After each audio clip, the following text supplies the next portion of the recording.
The Art of War by Sun Tzu. Sun Tzu wrote The Art of War during a period in Chinese history known as the period of the War in Factions, between 403 and 221 BC, and as a consequence, it reflects the turmoil and chaos of that time.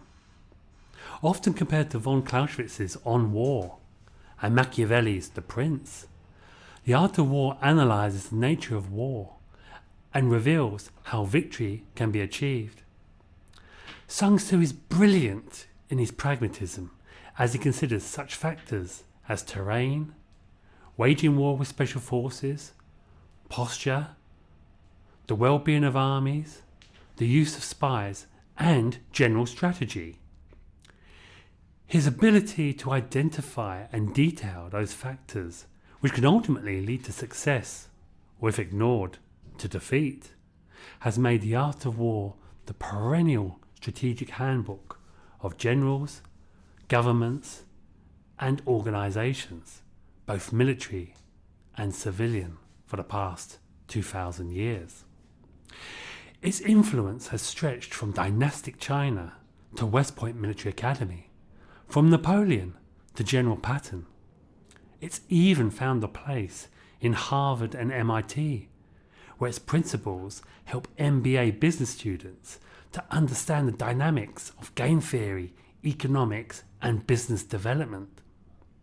Industrialists like Andrew Carnegie, John DuPont, Aristotle Onassis, George Soros, Mark Zuckerberg, Bill Gates, and Elon Musk have all owned copies of this extraordinary book and have been shaped by its principles, which are both transferable and applicable to business as well as war.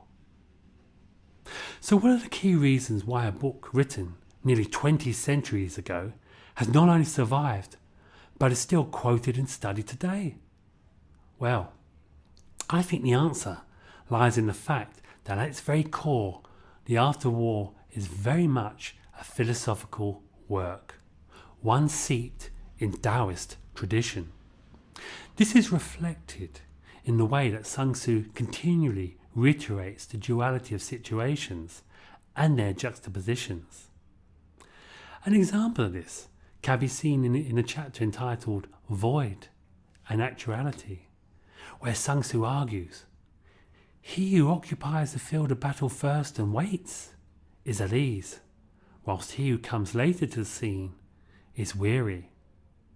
Likewise, Sun Tzu points out that in order to know your enemy, you need to know yourself.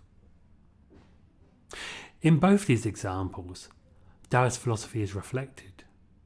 Sun Tzu considers both outcomes, good and bad, as being dependent upon the interaction and fluidity of opposite variables, the yin and the yang. Recognizing and being aware of causality therefore determines whether a particular strategy is successful. So when Sun Tzu argues that the best strategy when dealing with a larger army is to, quote, evade it and not engage, or when faced with a much more powerful foe to use stealth or speed, he argues from a point of rationalism and common sense. Sun Tzu is therefore not an advocate of war, but a strategist. His writings point to a cautious, thoughtful individual who recognizes that concepts like strength and power are arbitrary, and that well thought out, logically structured policies are the best course of action. Hence the wide appeal of the art of war in business, finance and politics, where strategies based on cautious pragmatism and well thought out planning are essential for success. So what will you get out of reading The Art of War? Well, I personally believe that this book will help you to understand and plan projects better. Whether you're planning on leading a vast army on some great military venture or proposing a business plan to your local bank manager, the philosophical ideas laid out in The Art of War will help you enormously. It's an accessible and easy to read tome, which will get you thinking about the strategies you use in your everyday life and will empower you to make better decisions and better choices. Enjoy.